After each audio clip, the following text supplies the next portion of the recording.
En el corazón de la América Central, entre el Golfo de México y el Mar Caribe, se extiende una selva intrincada. Un universo hostil, exuberante y extremo. Hoy, los campesinos que viven aquí mantienen una lucha constante contra la selva para extraer algunos recursos de este infierno verde. Aún así, entre los siglos III y X, una de las civilizaciones más brillantes de la historia de la humanidad consiguió florecer aquí: los mayas. Ellos crearon una sociedad refinada y construyeron edificios impresionantes. Pero, ¿quiénes eran? ¿Cómo se organizaron para vivir y prosperar en esta jungla? ¿Quiénes fueron sus reyes y sus dioses? Y tras alcanzar esos logros, ¿por qué cayeron en desgracia tan repentinamente?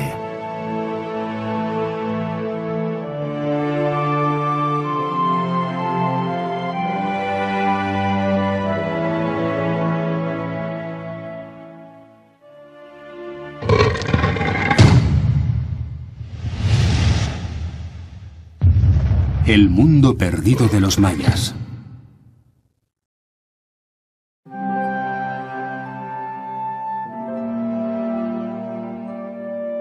En el siglo VIII, en su apogeo, la civilización maya se extendía por un área que cubría toda la península del Yucatán, el estado de Chiapas, en México, Belice y Guatemala. Cuando los españoles llegaron en el siglo XVI, exploraron ampliamente la zona, pero no consiguieron averiguar nada acerca de los mayas. Los indígenas hablaban de ciudades en la selva, el hogar de sus dioses, pero nadie se tomó en serio aquellas historias.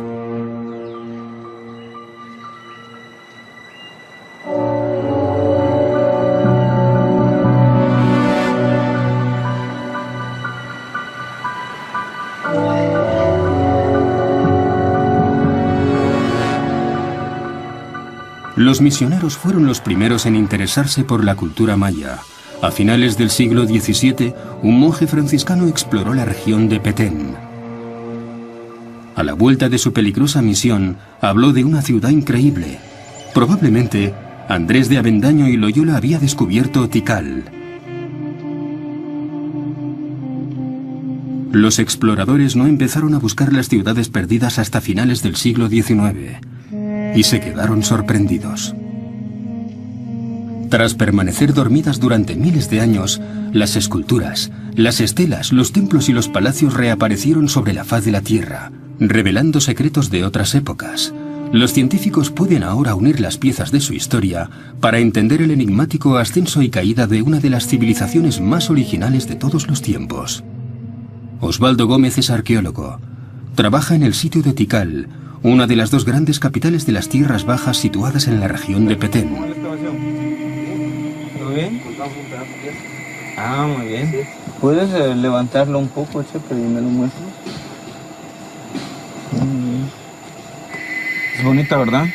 Sí. Debe haber sido grande también. Es grande, sí, más o menos un diámetro. Muy bien. ¿Los otros fragmentos pertenecerán a ella también, Chepe? Bien. La pirámide más alta alcanza los 64 metros, un logro colosal de construcción.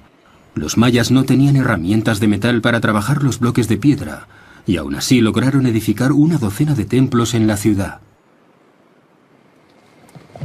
Posiblemente la construcción de Tikal más compleja que conocemos hasta el momento. Y aquí podemos ver, por ejemplo, la última etapa constructiva de la Acrópolis. Es un muro que estaba en este sector, un muro muy ataludado que venía acá.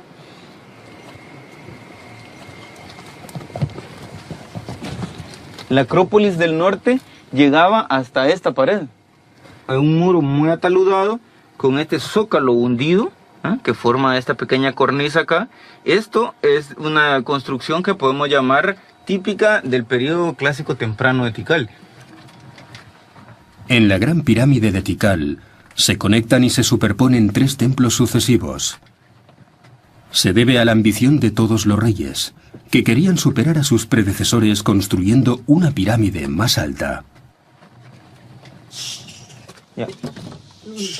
En los años 50, al final de este túnel, los arqueólogos descubrieron una escalera secreta. Llevaba a una sala abovedada, una tumba real.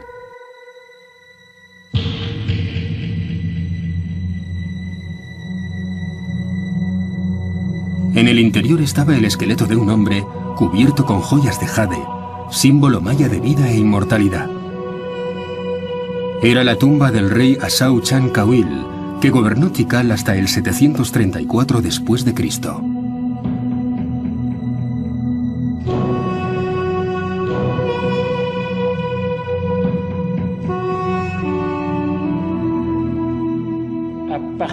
A partir del año 300 de nuestra era, y probablemente un poco antes, se introdujo un nuevo sistema sociopolítico donde muchos de los jefes designados por las ciudades buscaban perpetuarse a través de sus descendientes, y son los que nosotros llamamos reyes o soberanos, que se designaban a sí mismos como señores sagrados o divinos, y los vemos implicados en diferentes actividades, como reyes guerreros, por ejemplo, subyugando a sus adversarios. También se muestran como figuras religiosas realizando toda una serie de ceremonias y rituales. El rey era un personaje que dirigía las ciudades en el plano temporal, a la vez que en el ámbito político y militar, y al menos durante el período clásico era el líder espiritual de su comunidad y de su territorio.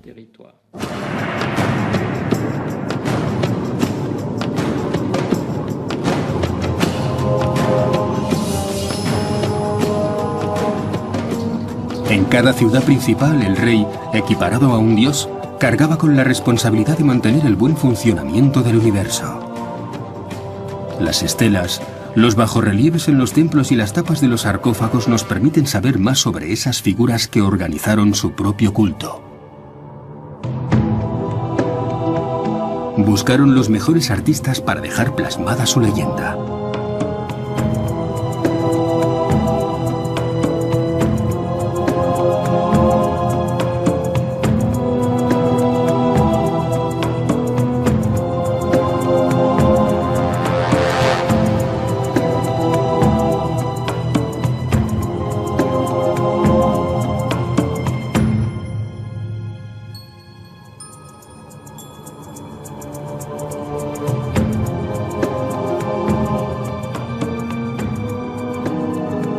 Con la intención de impresionar a sus súbditos y a sus rivales, cada rey intentaba vivir en el palacio más suntuoso y construía templos profusamente decorados para que su reinado fuera el más deslumbrante.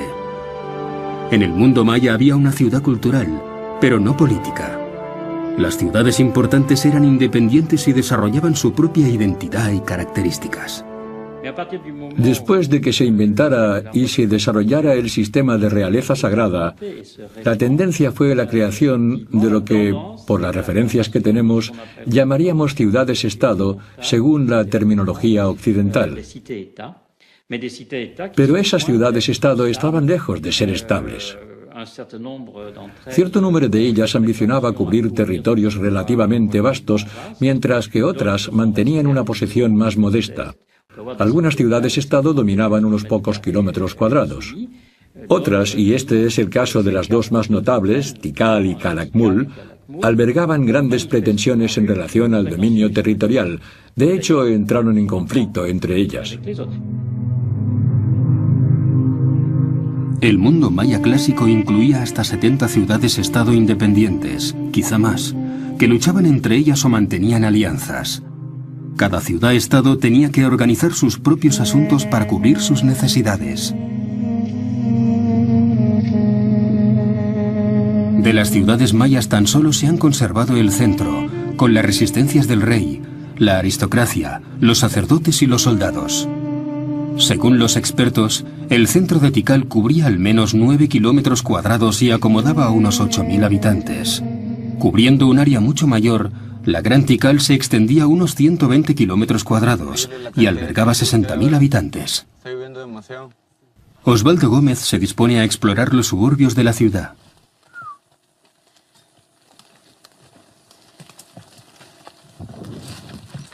Las zonas residenciales se extendían bastantes kilómetros hacia las afueras de las ciudades.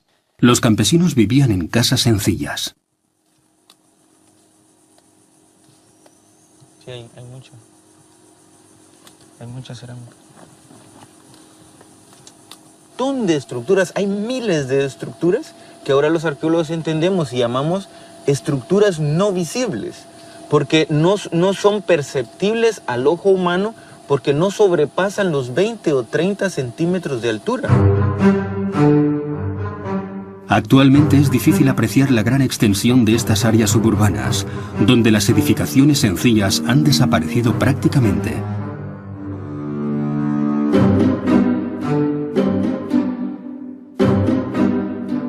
Una recreación nos permite descubrir estos habitáculos rudimentarios, reservados a los campesinos. Sus paredes de barro y techos de ramas proporcionaban a los obreros el mínimo cobijo. La agricultura era de vital importancia, considerando el número de bocas a alimentar. Las ciudades mayas presentan numerosas incógnitas a los expertos, especialmente en relación con el agua. Tikal no se construyó cerca de ningún río o corriente. El problema se acentúa debido a la naturaleza geológica del suelo. Está formado por capas de piedra caliza, y la roca es porosa y quebradiza.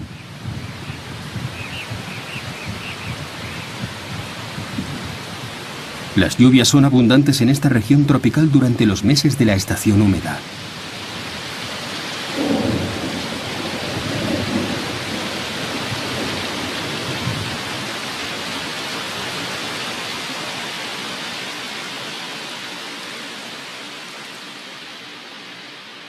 Pero el agua de lluvia se absorbe inmediatamente.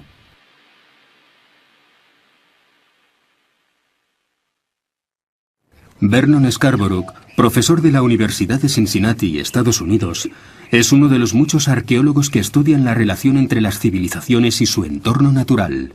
Una de las incógnitas más importantes está en Tikal. ¿Cómo podían sobrevivir 60.000 personas en esta ciudad cuando el suministro de agua debía ser un gran problema? Si miran aquí a la izquierda verán yeso en buen estado. Examinando los monumentos y los habitáculos, podemos ver restos de yeso por todas partes. Todos los edificios estaban enlucidos con ese material.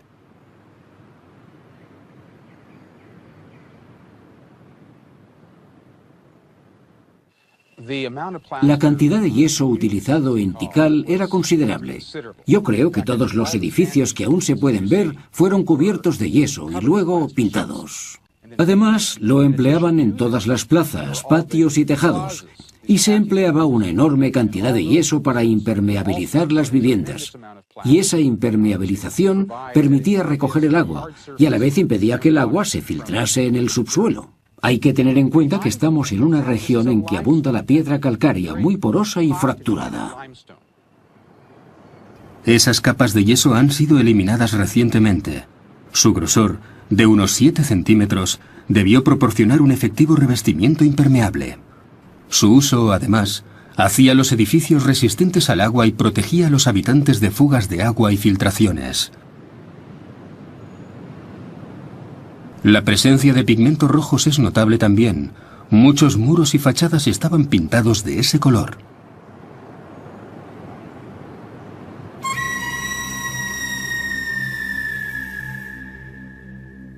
Es difícil hacerse una idea del esplendor de Tikal, ya que hoy el color de las pirámides es grisáceo. Esta reconstrucción nos permite ver cómo era la ciudad hace 1200 años. Una ciudad roja en su mayor parte, donde la cima de las pirámides parecía flotar en medio de la selva. Es un trazado arquitectónico impresionante, pero que aún así nos plantea el problema del agua. ¿Cómo conseguían sobrevivir esas 60.000 personas? Vernon Scarborough sospecha que había un sistema de recuperación de agua a medida de la ciudad. Con este aparato mide la inclinación de la plaza principal. El investigador cree que pudo ser usada como un gigantesco colector de agua. Las mediciones confirman su sospecha. La plaza tiene una ligera inclinación.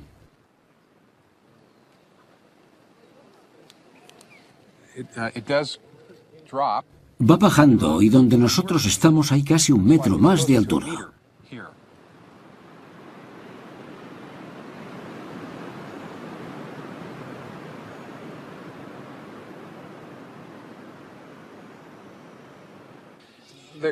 La pendiente es significativa, y eso nos dice que la creación de una plaza como esta, con una pendiente, supuso un gran esfuerzo de concepción y construcción.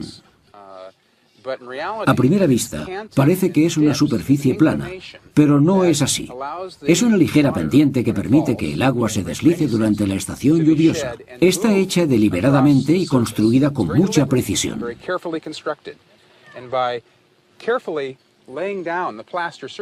Y manteniendo a punto las superficies enyesadas, el agua puede correr 70 metros. Y como vemos aquí, ese agua puede ser almacenada en un gran depósito. Durante la época de lluvias, los monumentos y plazas actúan como canales que conducen el agua por gravedad hasta los depósitos.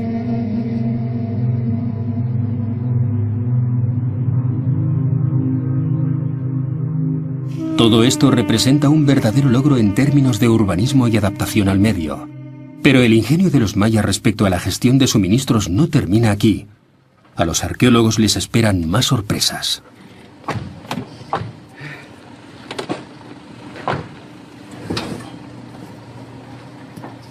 Yoshinori Yasuda es un arqueólogo japonés. Al igual que su colega norteamericano, él también está interesado por la relación de la civilización maya y su medio ambiente natural. Nosotros estamos aquí, en este punto, y estamos interesados en ver cómo corre el agua por el centro de la Acrópolis. Los dos científicos han decidido explorar la zona que contiene los gigantescos depósitos de agua de Tikal.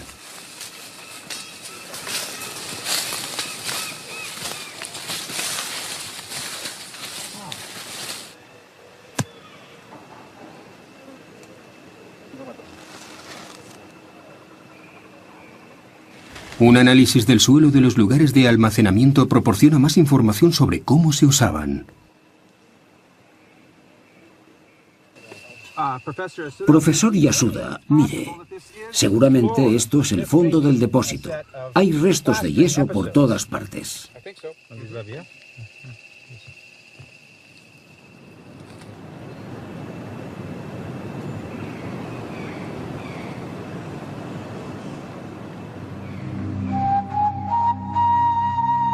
Investigaciones recientes han revelado la presencia de no uno, sino de 3 depósitos distintos por debajo de la ciudad, alineados con la plaza principal.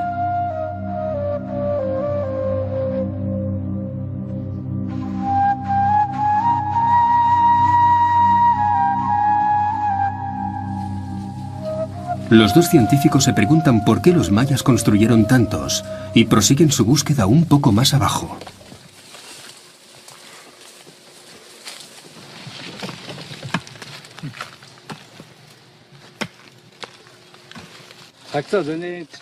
Aquí el color de la tierra es ligeramente diferente a la del depósito de más arriba. ¿A qué profundidad tenemos que cavar? Mire, son élitros de insectos. Son élitros, es cierto. Los insectos que viven en el bosque, en un medio natural, son totalmente diferentes a los que viven en las zonas habitadas o agrícolas. La presencia de restos, como los élitros, son pistas interesantes para averiguar qué tipo de actividades se practicaban en este lugar. Las muestras de tierra se envían a Japón para analizar la calidad del agua de cada depósito. Los resultados proporcionan información sobre los niveles de contaminación.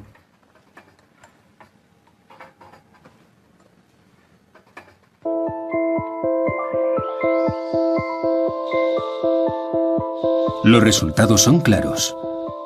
El depósito cercano a la ciudad estaba lleno de agua limpia, pero los inferiores contenían aguas residuales.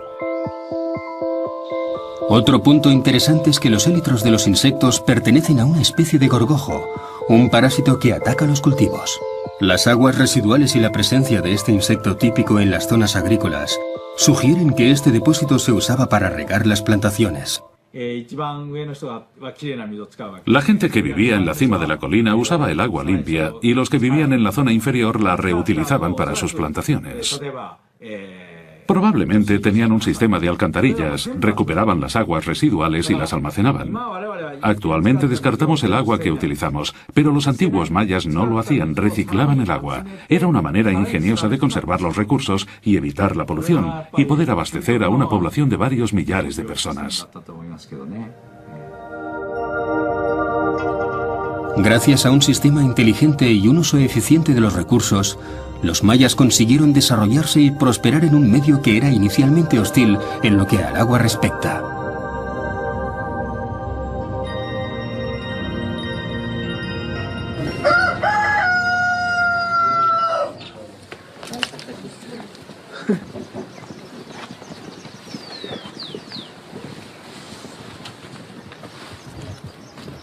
Actualmente, los descendientes de los antiguos mayas continúan cultivando de una manera similar a sus ancestros.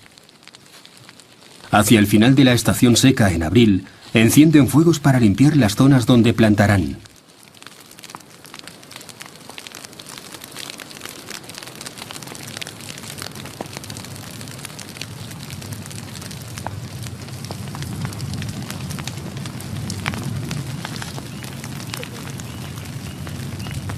Talar y quemar es una técnica que está perfectamente adaptada al cultivo en un ambiente tropical con recursos limitados. En contrapartida, son necesarios periodos de barbecho para permitir que la vegetación se recupere y asegure una renovación de los nutrientes del suelo. Esta norma es perfectamente conocida por los campesinos mayas de nuestros días. Demasiados incendios provocan deforestación y no podríamos cultivar maíz. Por eso cambiamos la zona de incendios cada año. La selva se recupera y podemos plantar maíz. De todos modos, debemos ser cuidadosos y no quemar demasiada superficie. Un simple palo para plantar. Las herramientas y los gestos recuerdan un pasado lejano. El cultivo del maíz comenzó aquí, probablemente hace 5000 años.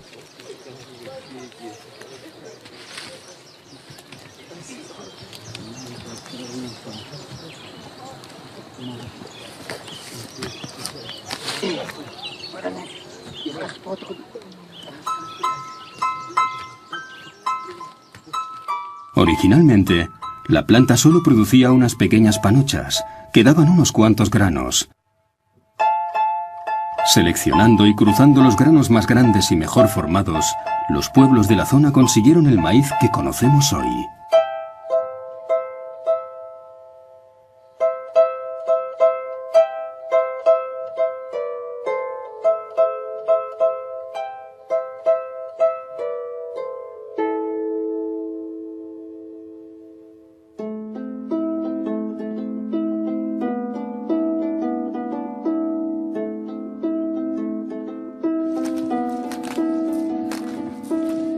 El maíz ha sido la dieta básica en estas regiones mesoamericanas durante miles de años. Las mazorcas se pueden consumir enteras porque durante algunas semanas se conservan tiernas.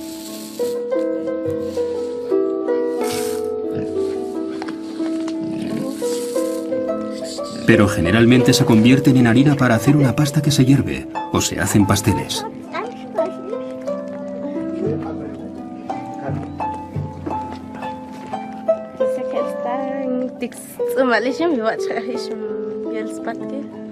El maíz fue llevado a Europa por primera vez por los conquistadores, que lo llamaron trigo de Indias. Rápidamente se difundió por los 5 continentes y actualmente es el cereal más popular en el mundo. El maíz es sagrado para los mayas. Una leyenda cuenta que la diosa Asmukane molió unos granos 9 veces y mezcló la harina con agua para hacer una pasta. Los dioses la usaron entonces para crear al primer hombre.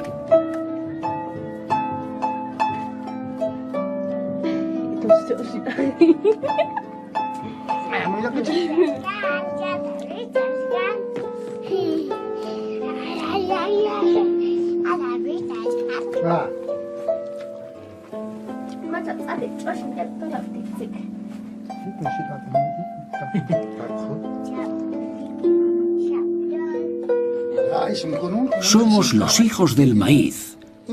Es nuestro alimento. y lo que nos une. Para nosotros es muy importante. Cultivarlo es más que un simple trabajo. Es nuestra vida. Una historia compartida, un deseo compartido de vivir en esta selva. Los mayas de hoy y los de ayer parecen estar conectados. Pero solo unas pocas comunidades subsisten actualmente, y la resplandeciente civilización que floreció en el siglo VIII ya no existe.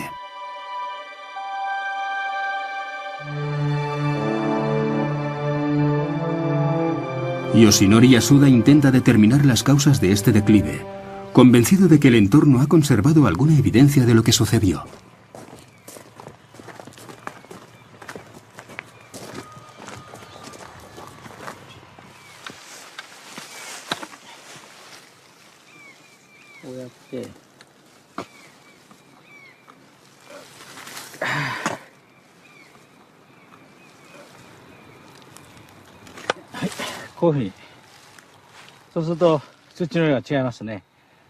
Como se puede ver, la tierra es de diferentes colores en función del periodo.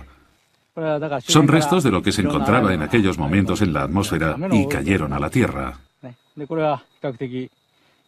Los cambios en el entorno están claramente definidos en este terreno y tenemos que descifrarlos.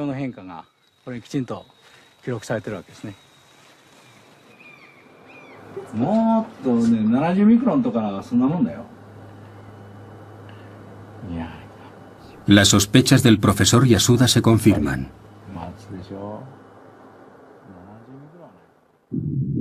En el siglo VIII, numerosas variedades de polen desaparecieron, especialmente de diferentes árboles. El periodo se extinguió por una deforestación masiva alrededor de Tikal para poder alimentar a una creciente población.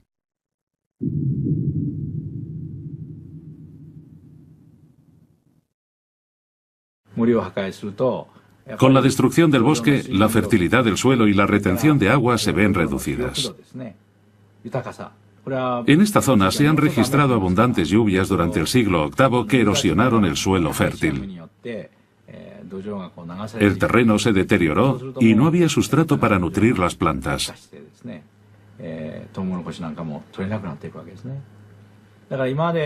La civilización maya, que había disfrutado de una gran prosperidad, vio decrecer rápidamente su producción agrícola.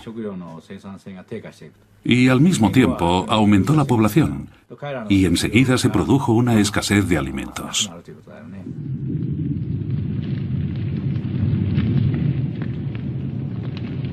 Los datos arqueológicos recogidos en el sitio confirman este difícil contexto. Las ciudades entraron en declive. La actividad arquitectónica se detuvo y no se erigieron más estelas. Otro fenómeno sorprendente fue que los habitantes comenzaron a abandonar las ciudades. El sistema era realmente muy activo, brillante y efectivo, pero era un sistema que, en ciertos casos, era significativamente frágil. Una fragilidad debida seguramente a razones ecológicas o a la sobreexplotación.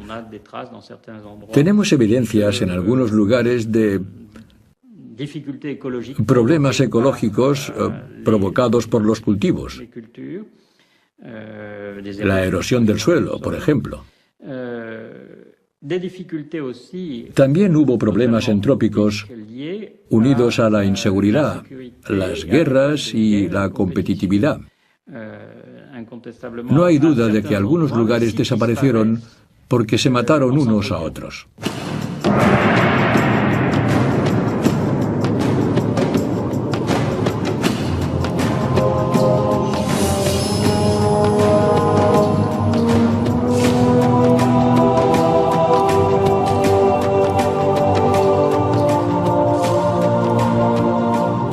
La rivalidad entre estados solo hizo que empeorar la situación. Contrariamente a lo que los científicos creían al principio de sus estudios, los mayas estaban constantemente en guerra.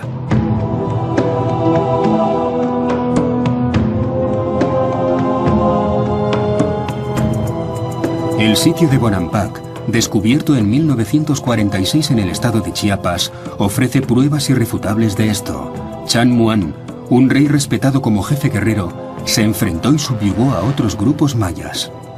La disminución de recursos aumentó las tensiones existentes. Los reyes pensaban que la guerra sería la solución por medio de los tributos pagados por los vencidos. Los arqueólogos han encontrado rastros del conflicto entre las dos grandes ciudades, Tikal y Calakmul. En esta casa, que perteneció a una familia noble, se han encontrado jarrones, alfarería y otros objetos preciosos. Es evidente que los ocupantes huyeron y lo abandonaron todo.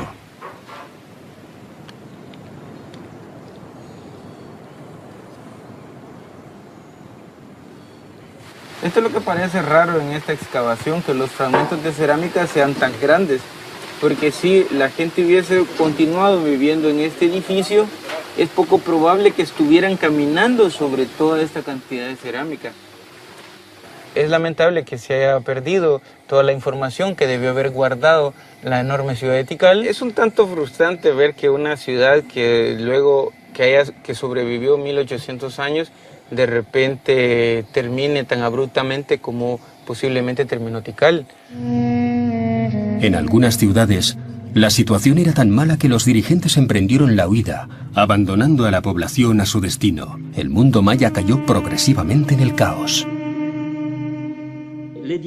Los líderes, que eran los responsables de la fertilidad y de mantener el mundo en funcionamiento, fueron las primeras víctimas porque ya no fueron capaces de asegurar la supervivencia de su grupo y, en definitiva, el colapso de la civilización maya fue principalmente el colapso de su élite, de la gente que los dirigía y que eran los responsables de todos los proyectos principales. Entre el 760 y 909 de nuestra era, la mayoría de las ciudades mayas fueron abandonadas. Los templos y los palacios se cubrieron de lianas, y la vegetación ocultó los antiguos caminos. Una buena parte de aquel viejo mundo fue reclamado por la selva.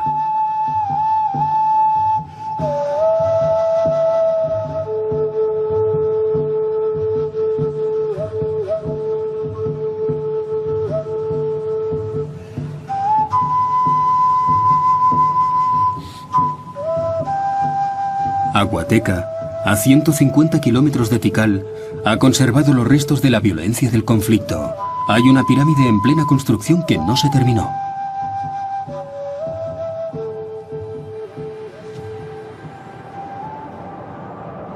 Los objetos encontrados en el suelo forman una siniestra colección, compuesta por fragmentos de alfarería quemados. La ciudad fue atacada por sorpresa y con toda probabilidad incendiada.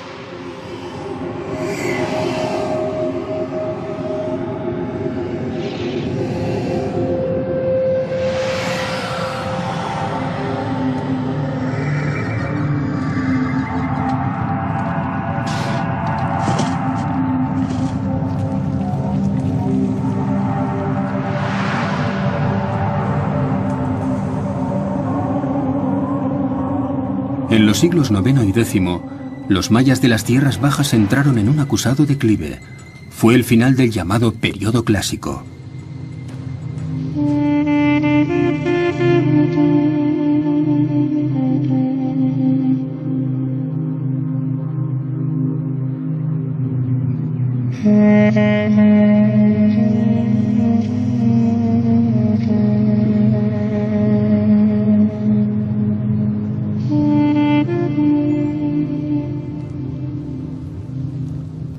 Sin embargo, prosperaron las ciudades de la península del Yucatán, coincidiendo con la aparición de un nuevo mundo.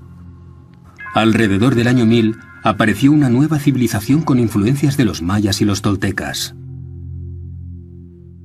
Los recién llegados, llamados Itzás en algunos textos mayas, establecieron su capital en la ciudad de Chichén, conocida actualmente con el nombre de Chichén Itzá.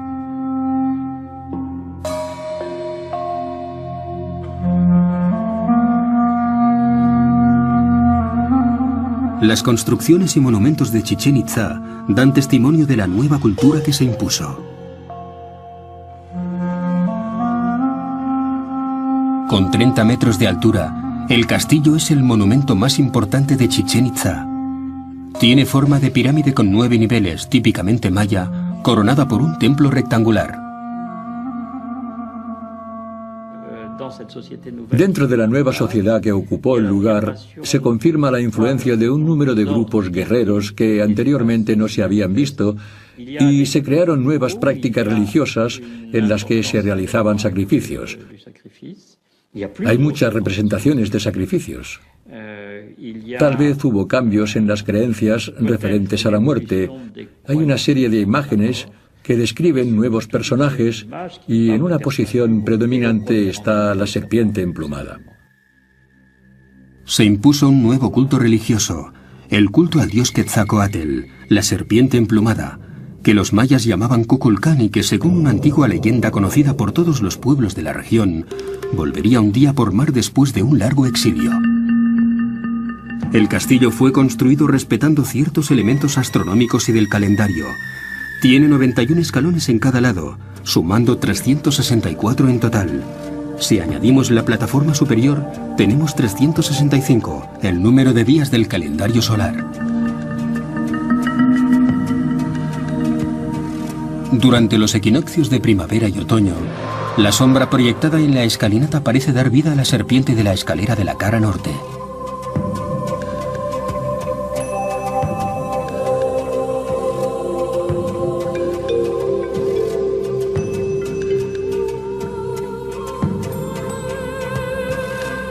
La construcción no está alineada con los puntos cardinales.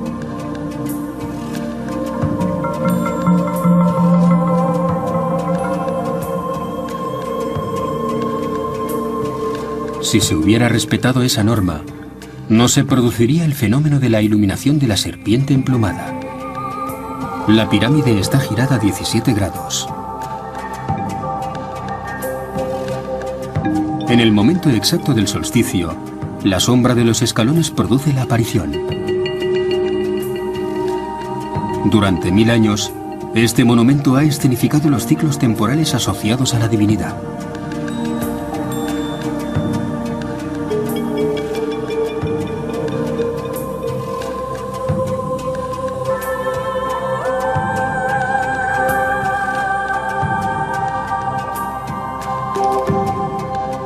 La región del Yucatán es bien conocida por la presencia de cenotes, grandes pozos que constituyen una reserva natural de agua potable. Chichén Itzá fue construida cerca de varios de esos pozos. Tienen un inmenso valor. El territorio del Yucatán es calizo y árido, y escasea el agua. Actualmente, los grandes cenotes que forman piscinas naturales son muy apreciados para actividades de ocio, pero hace algunos siglos esos pozos eran sagrados.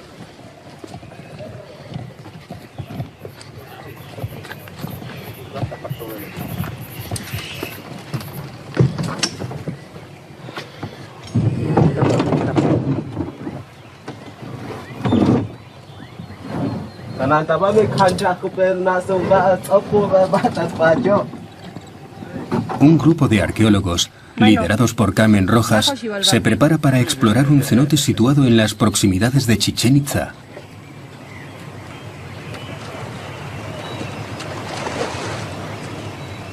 El mundo subterráneo, el inframundo, era sagrado para los mayas. Era el hogar de los dioses, y las cuevas eran veneradas. Este cenote era un lugar de ceremonias.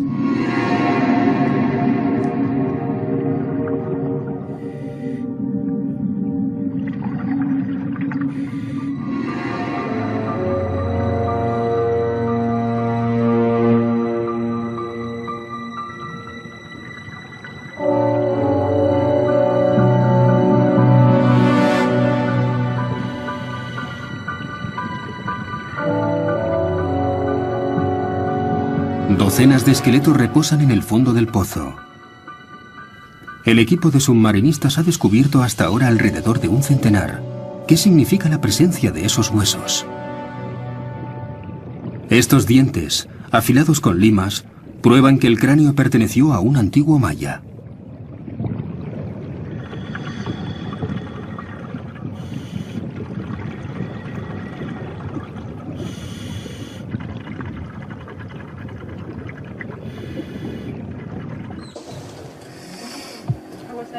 Ahora sí, despacito aquí. Otro. Carmen Rojas recoge un cráneo para intentar entender el drama que tuvo lugar. Ahí está, bueno, ahí estamos, ahí sostenemos. Ahí sostenemos. Estoy. Estás ahí, no te preocupes. No lo ves por este elemento que tenemos aquí. Veríamos marcas de descarnamiento y es lo que encontraron en Chichén Itzá. Exactamente. Pero pues es que ver marca de decapitación, pues no. Entonces, sí. Los mayas practicaban sacrificios humanos. En Chichén Itzá, bajo la influencia tolteca, tomaron una naturaleza mucho más sistemática. El análisis de los huesos no ayuda a saber más acerca de los sacrificios rituales. Los esqueletos pertenecen habitualmente a niños y adolescentes, apreciados como ofrendas puras a los dioses. Las marcas muestran que fueron golpeados violentamente antes de ser lanzados al pozo. En este cenote sagrado se celebraban ceremonias en honor a Chak, el dios de la lluvia. La población arrojaba al agua las ofrendas, objetos preciosos y víctimas humanas. Nosotros creemos que los sacrificios humanos pudiesen estar relacionados a solicitar lluvia, porque los mayas enfrentaron varias sequías muy importantes. Sobre todo los mayas del norte de la península de Yucatán vivían con sequías que retornaban cada año o que eran común en periodos cortos de tiempo.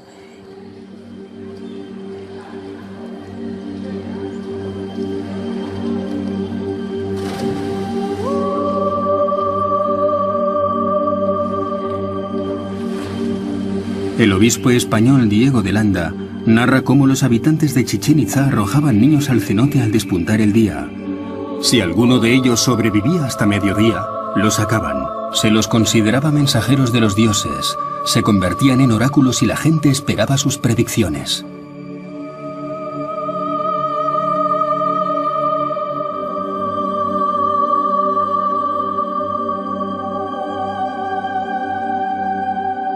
Chichén Itzá tiene otro monumento notable, construido en el siglo XI.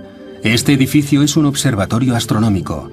Se usaba para observar el cielo gracias a sus 360 grados de visión.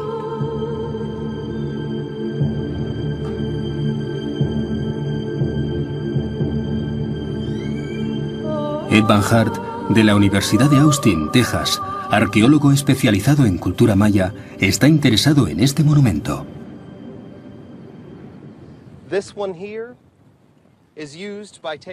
Esto se usaba para trazar una línea con los ángulos interiores y exteriores de la ventana. Alineándolos así, el sol entraba de este a oeste en el momento del equinoccio, lo que ocurre exactamente hoy. Si nos movemos 27 grados, estamos enfocados directamente al lugar por donde Venus sale en el punto más septentrional del horizonte.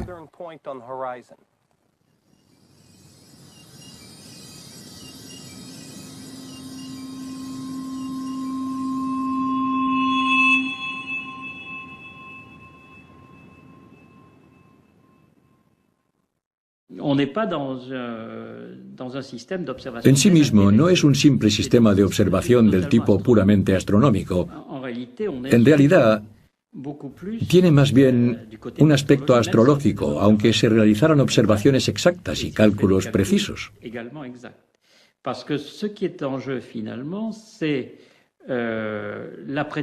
Lo que se planteaban era predecir el futuro, observando los sucesos actuales y pasados, con la intención de imaginar lo que pasaría mañana, e integraban todos esos hechos en ciclos, porque para ellos, la visión del tiempo, lo que se planteaban, era igual que para otros pueblos centroamericanos, era totalmente cíclico. Creían que ciertos ciclos tendían a repetirse, que el tiempo se detendrá algún día, y por eso necesitaban tener una visión clara de todos los sucesos, particularmente por la noche, que les podía hablar de un posible futuro.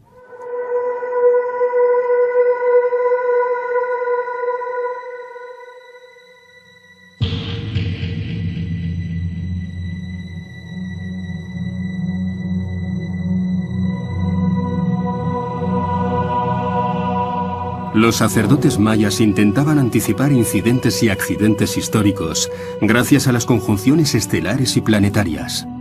Cuando veían condiciones desfavorables, suplicaban la clemencia de los dioses ofreciéndoles sacrificios. Pero los dioses no les escuchaban, y la historia se repetía obstinadamente. Algunos siglos después del colapso del imperio de los mayas de las Tierras Bajas, Chichén Itzá y toda la península del Yucatán también se hundieron en el caos.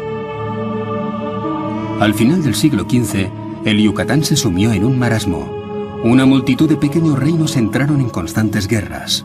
Muchas de las ciudades quedaron reducidas a ruinas y sus habitantes buscaron refugio en poblaciones lejanas. Y lo mismo que hallaron las ciudades de las tierras bajas centrales, los exploradores del siglo XV descubrieron ciudades magníficas y espléndidas, invadidas por la vegetación, abandonadas y sin siquiera un nombre. En la era clásica, los mayas tenían un calendario parecido al nuestro y calcularon el tiempo a partir de una fecha de inicio. La fecha original, que se pierde en la noche de los tiempos, era el 3113 a.C., y había una sucesión de períodos que estaban interconectados, ya que eran múltiplos unos de otros, y esta sucesión debe tener un final. Cuando trasladamos todo esto a nuestro propio calendario, de hecho coinciden muchas cosas. El ciclo que los mayas clásicos calcularon se supone que acaba en 2012, así que probablemente es el año que se acabará el mundo según los mayas del período clásico.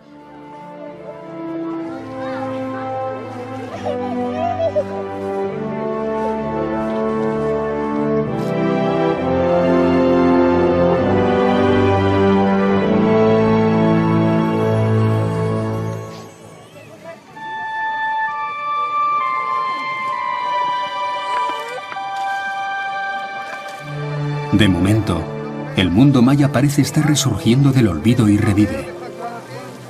En México y Guatemala, algunas comunidades están reviviendo sus tradiciones y creencias ancestrales.